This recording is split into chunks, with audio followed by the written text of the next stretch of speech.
So I hate to be negative all the time, but there's so many things that are going on that drive you crazy. And I was talking to somebody at one of these events, and he was sitting next to me, and he was listening to me, and he turned to me and says, "I just wish that the people running for office would be more positive. That they would talk about what the politicians intend to do for the folks instead of always attacking the other side." And then at another event I went to, some woman said, asked the question of the various politicians over there. She said, "Why is it when you people are running, you always say you're going to do all these things to help the folks, and then when you get in office, you just seem to forget all about it and you don't do anything to help us?" And I couldn't help myself. I said, "Do you remember John Kennedy?" And of course, she didn't. And I said, when Kennedy gave his inaugural address, he said, "Ask not what your country can do for you, ask rather what you can do for your country." I said, "You people have got to stop saying, 'What are you going to do for us?' and then complaining when you don't get stuff." I said, "Just stop asking what the country can do for you all the time. Start asking, what can you do to make this a better country?"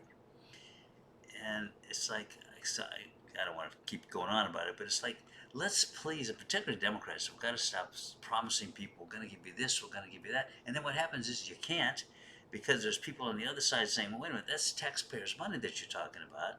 And we're not going to go along with handing out taxpayers' money." When the Republicans, they keep their promises. They always promise the wealthiest people in the country they're going to slash their taxes, and they always do.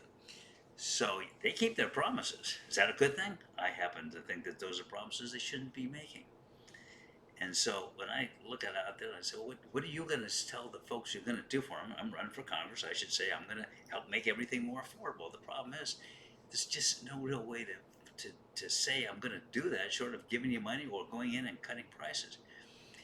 But the biggest single problem we have, and I talked about this the other day in Florida and in lots of other places too, and basically it's becoming a nationwide problem, is the cost of insurance for a home, which is now in some places more than it costs for your mortgage.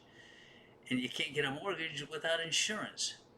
So it's a mess, and it's going to get worse and worse. And the real reason for that, and it's we know that if we want to face the reality, the real reason for that is because of the environmental problems, and the environmental problems are a direct result of global warming. That's responsible for these hurricanes that we've been having in Florida. They're responsible for these fires in California. They're responsible for tornadoes all over the place. It's a mess. It's a mess.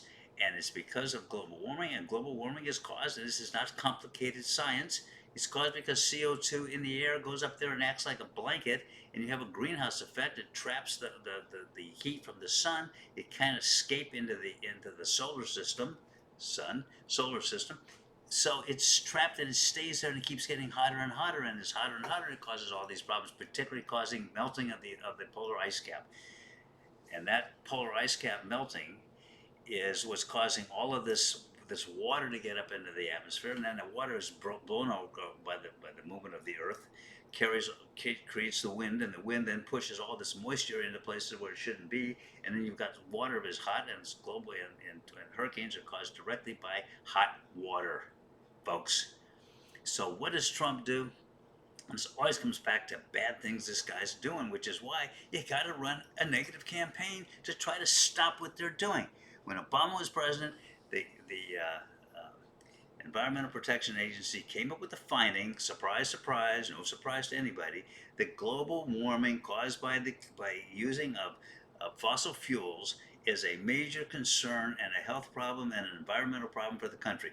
As a result of that, they then had the authority to go in and clamp down on some of the pollution caused by smokestacks, burning coal, burning carbon fuels, uh, the automobiles spewing out carbon dioxide out of their exhaust systems, and they started clamping down on it. Well, what did that do? That made things a little tougher for the oil companies, which are not suffering.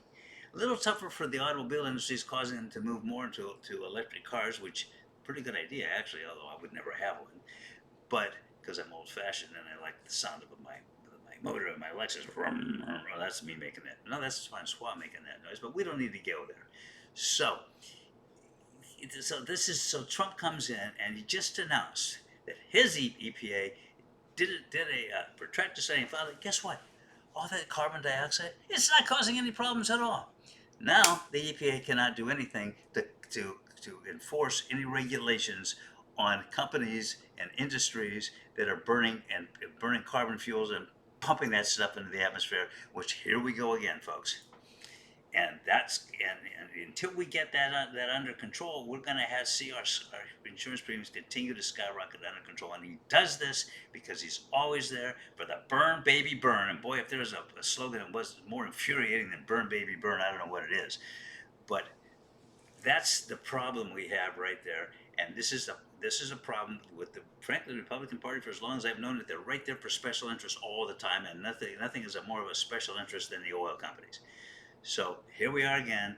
Thank you, President Trump. Do I run a negative campaign? Am I constantly critical? Yeah, because there's constantly doing things like this. If they wasn't doing this kind of thing, I wouldn't have any reason to be complaining. And if I wasn't having reason for being complaining, frankly, I wouldn't be running for Congress. I'm running for Congress because so many things are being done like this, and there's many others, that I think require Congress to get some control back and do something.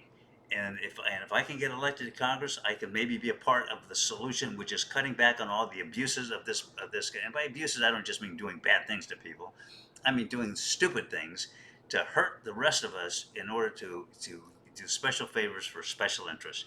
And I hate to be negative this close to Valentine's Day, and I hate to sound it because I'm not a negative person. And I see good things all the time, including good things from some of these Republican senators and congressmen, and of course I have lots of friends who are Republicans, and I'm not always happy with the Democrats. So I criticize both ways, but I hate to have to do it, but I feel that we have to speak out, and people are doing it, like all these demonstrations about ICE in Minneapolis. Those were a good thing. I don't know how you feel about it. I don't care. I know how I feel about it. I was proud of those people.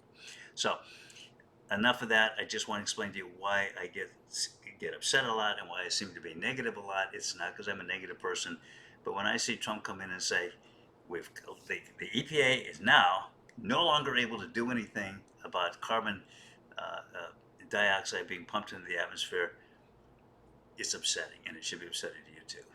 So, on that somewhat negative, but hopeful. It's hopeful because we can do something about these things. We can, if we can get control back to people who are responsible, we can undo some of the terrible damage that's being done by this administration. And there's other things too that I'm going to talk about shortly, like about the effect of tariffs and the pending